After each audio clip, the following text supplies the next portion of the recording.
and welcome to this week's Bible study. In this week's Bible study, we're going to do things a little bit different. I don't have a PowerPoint this week, and it's not going to be a long study.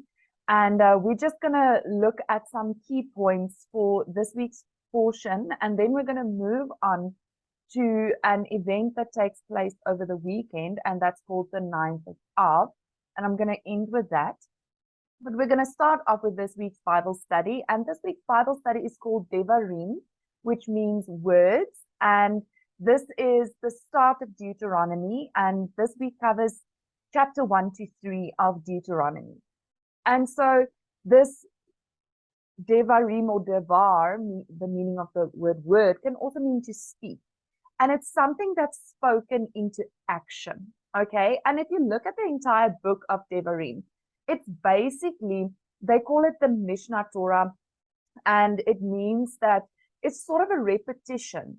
And Moses' own personal commentary on what happened to them in the wilderness and the Torah that was given and the commandments that were given, and how we are to keep these commandments and how we are to apply them.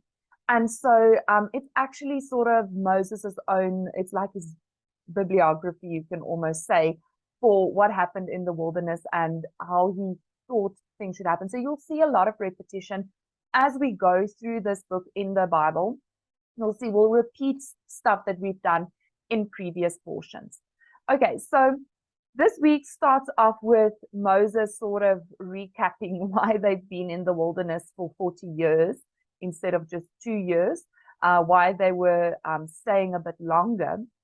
And then he starts speaking again of Sihon and Og. And if you remember, Ron covered this in a previous portion. It would have been towards the end of Numbers somewhere, where it speaks about our human comforts and our human logic and how we shouldn't use our human comforts and human logic to try and walk in a spiritual way. It doesn't make sense to do that. And before you take in the promised land, these are the two kings in your own life that you'll have to defeat if you want to take back your promised land, and if you want to take back the generational blessings that God has for you. Then the next part speaks about Reuben and the half tribe of Manasseh, and I think it was Dan or Gad, now I can't remember myself, but they decided they don't want to go into the promised land. This side of the river looks quite nice for the animals they have and the way they want to farm, and they agreed that they will go into the land and they will wage war with the rest of Israel, but they will not stay and take land and an inheritance in the promised land. What I want to focus on is in chapter 1, Moses speaks about the lack of faith that men had when it came to taking in the promised land. He speaks about how they saw the giants and they saw the children of the Anakim, and they saw that the land was fruitful, but it had these high buildings and these walls around the cities, and so they became afraid.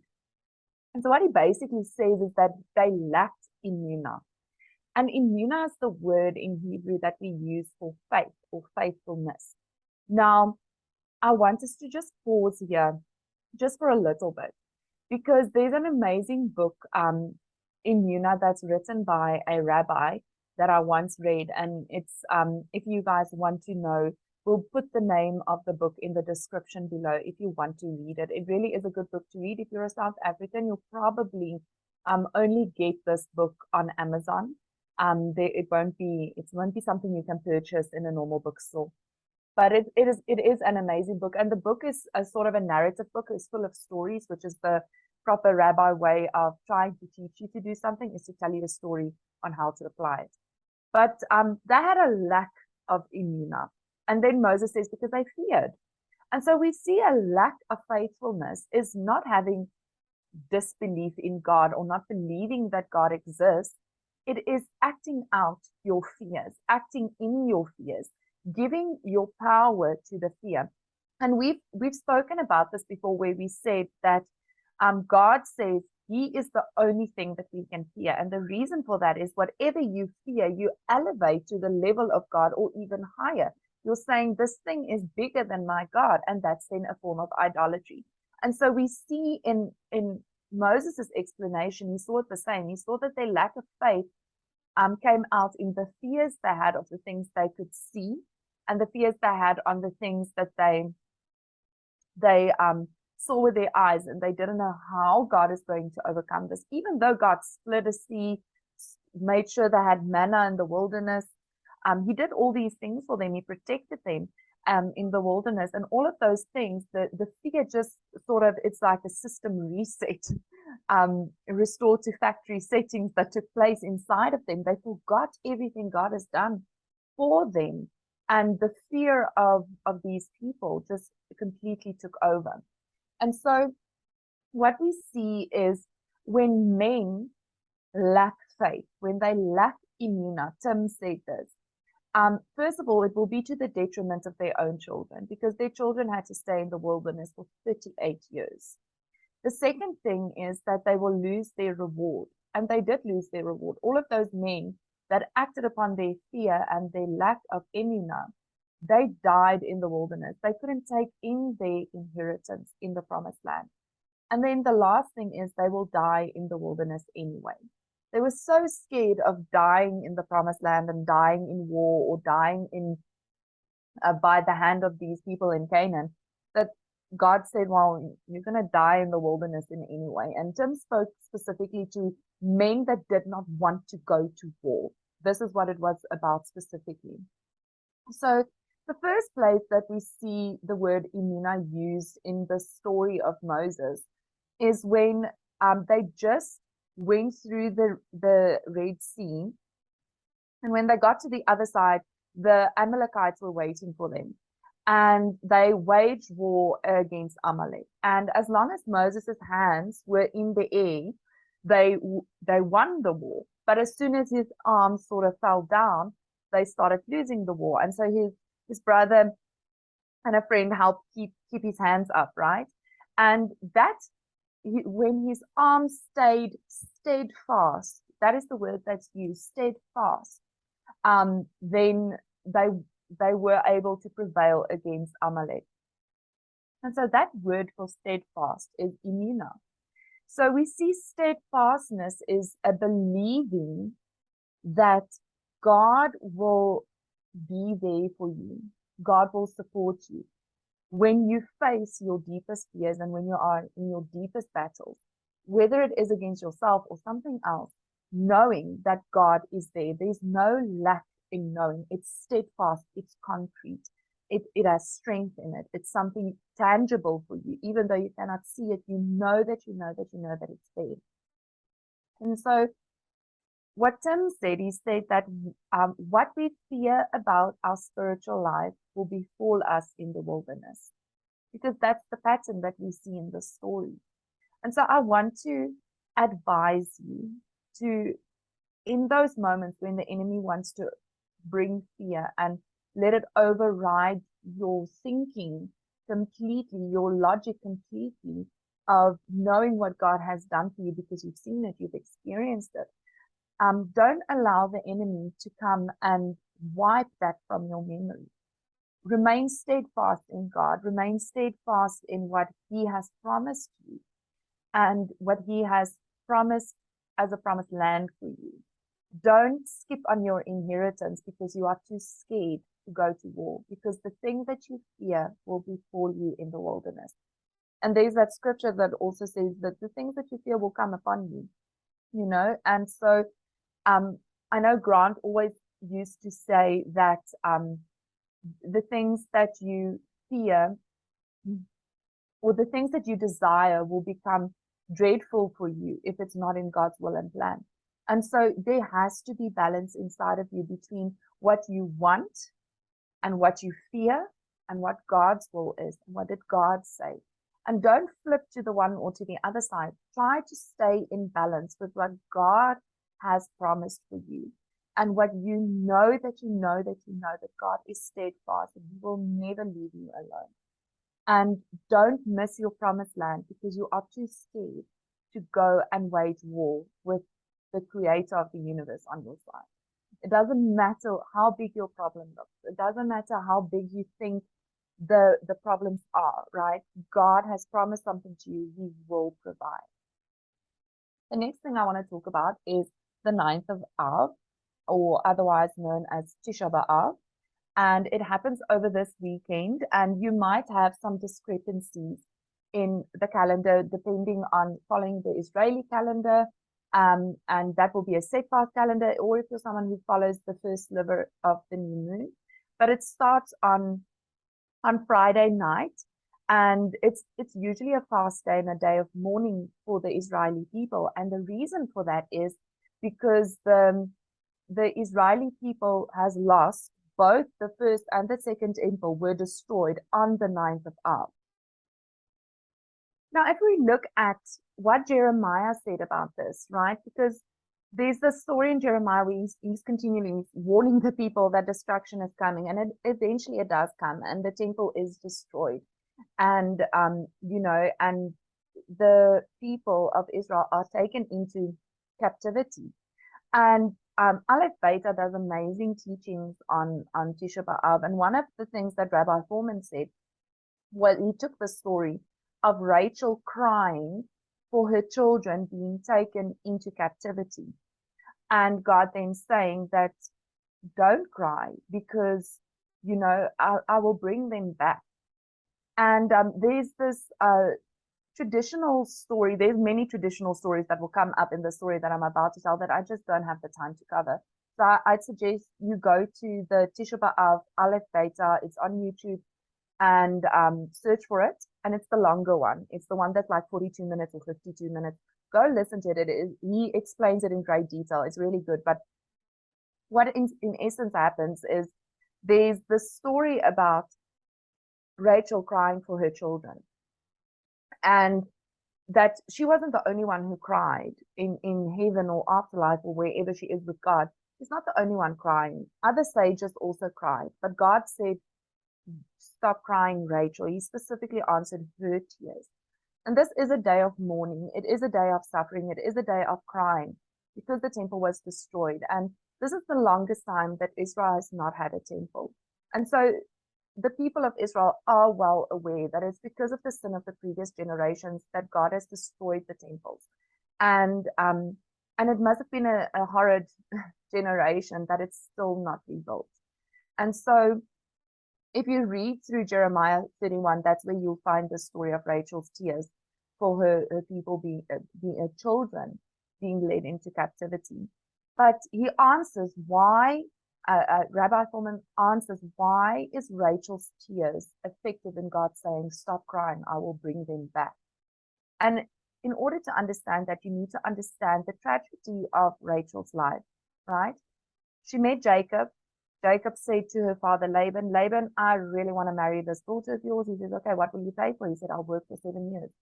Works for 7 years, the marriage comes, and Laban switches out Rachel for Leah. And I think, she's been waiting to marry this guy for 7 years. And then her sister marries the love of her life. And then he works another 7 years for her while her sister is living her life. Imagine she must have been sitting in her tent, crying the whole night. Her sister's marrying the man of her dreams. And in that time, there's just no way she could have gone above her father's head or said, I refuse this or whatever. The times just didn't allow for that type of thing. And so then she does eventually marry Jacob, but then she's barren. She's not having any children. And you see, she gives her handmaid Bilhah to Jacob and says, may she raise up children for us. And that then happens. And then you see that Leah does the same thing and she gets 2 more children. And then eventually you see the strange story where Reuben picks flowers for his mother in the field. And then he brings it to his mother, and Leah walks past Rachel, and Rachel wants some of those flowers. And Rabbi Foreman explains it as, this is the first fruit of raising a child. If you're a mother raising a child, the first few years raising that child, they really give you nothing back, right? They just take everything from a mother, but they somewhere reach an age where they start drawing you pictures and picking you flowers, and That's the first fruit of the children. They eventually do their first thing to start giving back. And so Rachel was sitting and she was seeing how Reuben gave his mother flowers, and she thought to herself, I want that. I also want a child to start giving back to me. I want my own children. And so she walks up to Leah and she asks if she can have some of these flowers. And Leah was quite upset. She said, well, isn't it enough, that you've taken my husband, and now also you want to take my flowers? Do you want my son as well? She was quite upset. And for the first time, and just before that, it speaks about Rachel being jealous of her sister having all of these children, and she felt that God was judging her. And perhaps God was. And we'll get to why now. And for the first time, it's as if Rachel realizes that Leah's story is just as tragic as her own. And that Rachel might have, and this might have been where the judgment came from, she might have felt that she's a victim. She's a victim of her father. She was a victim of her sister. She's a victim of the times. And, now she's also being victimized by not having children, and her sister's just getting everything she wants. And in this moment, Rachel realized that her sister has had just a bad story. Her sister married a guy that was supposed to marry her sister, who was utterly shocked on the wedding night to find out that it's not his beloved Rachel, but it's her dimmed down sister. And he never loved her. He then immediately started working another 7 years for her sister. And so there was no love in her marriage. She was in a marriage where the husband didn't love her, didn't really want her. And the only thing she had was these children. And even the children wasn't good enough to get her husband's love. And on top of that, the sister then does eventually also marry her husband. So, and Leah sort of felt that I didn't have a choice. Our father forced me to marry this guy. But you had a choice, Rachel. You could have gone for someone else, but you chose to also now marry my husband and introduce a third person into the marriage by your handmaid Bilhah. So, so she also has had a tragic life. And in that moment, Rachel realized, when she realized that she is, her sister's just as much a victim as herself, the moment she was able to empathize and put herself in the shoes of someone else, put herself in Leah's shoes. And for the first time, she realized, I'm not the only victim. My husband has been victimized. I've been victimized, but so have my sister. And in that moment, she said, give me some of the flowers. And in that, let's share our families. Let's be one family. You can have our husband. You can have him for tonight. And so we see that there's this reconciliation that takes place because of Rachel's ability to empathize with her sister and her sister's struggles, and to no longer act as a victim of what has happened to them, but to let go of the jealousy and the hurt and the pains and the wounds and sort of say, let's all be in on this. Let's be one family. Give me some of Reuben's flowers. And they did make an exchange. And it's because of this act of selflessness, of Rachel sacrificing her own pain, because that's what she did. It's extreme pain for her that she sacrificed, and she said, I'm not the only victim, and I'm not the only one who's been wronged here, and I'm not right 100%. It was that act that made the tears of Rachel the tears that God said, stop crying, I will bring them back, and we will rebuild this temple in a day to come. And I think this is such an amazing story. It really touched my heart, because we often are victims of the society, of the world, of family members, of our jobs, of our salaries, of just life events. And it's so easy for us to get stuck in that place of being victimized and acting as a victim, especially if you're alone. Rachel didn't share with anyone that she was jealous of her sister, but it was something that was in her heart.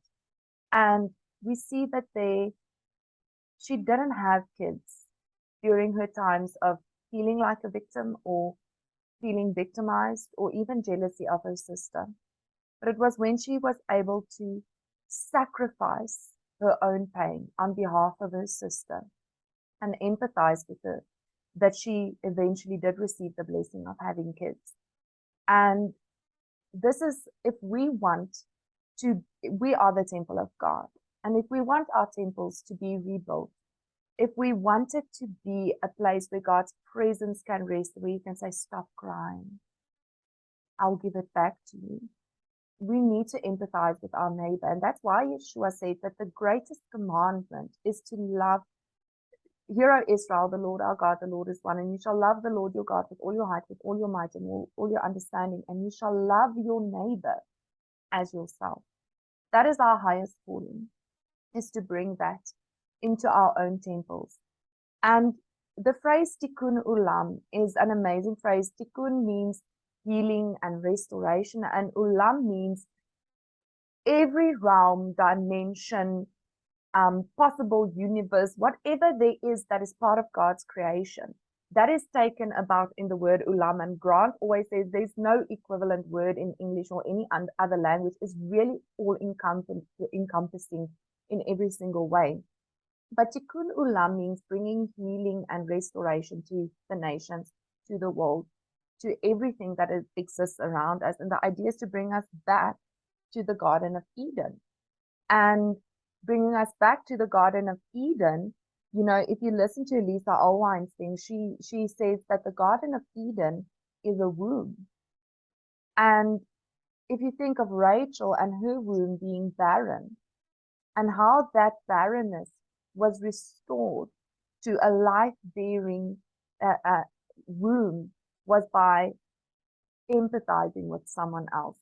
And if you want to bring life into someone else's life, if you want to bring restoration and healing to the world and to the people around you, you need to have empathy with them. You need to first work on yourself to the extent where you can sacrifice your pain and your suffering to teach and counsel someone else, to help someone else in their journey, to show them, I've been through something horrible, but it's not made me bitter. It's not made me resentful. It's made me more loving and more kind, having more understanding for others' pain and others' suffering, and choosing not to go through those things alone, but to climb underneath you, to pick you up, to carry you when you are struggling. And that is what it is to bring tikkun ulam, and bring the nations back to Israel, is to really live a life that has a testimony of surviving your wilderness, of taking in your promised land, of defeating Sihon and Og. Because if Rachel used her human comfort and her human logic, she would have remained bitter and jealous her entire life. But that day she defeated Sihon and Og, and God took her out of her wilderness and out of the barrenness that you find in the wilderness. And so if you want to take in your promised land, if you want to rebuild God's temple inside of you, but also create a society where the people are righteous enough so that the temple can be rebuilt, bring tikkun ulam. You need to love the Lord your God, and you need to love your neighbor. I hope that you learned something this week. Thank you so much for joining us. Shabbat Shalom.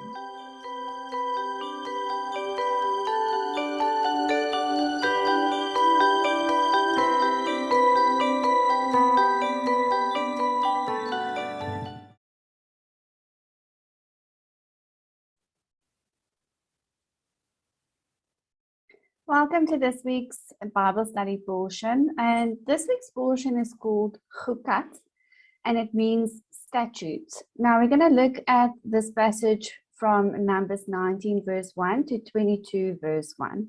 So I think if you've been following for the last few weeks, you'll notice that there's a set portion that we study every week, but we don't necessarily cover everything that's in that portion just because of time constraints. So what Natanya and myself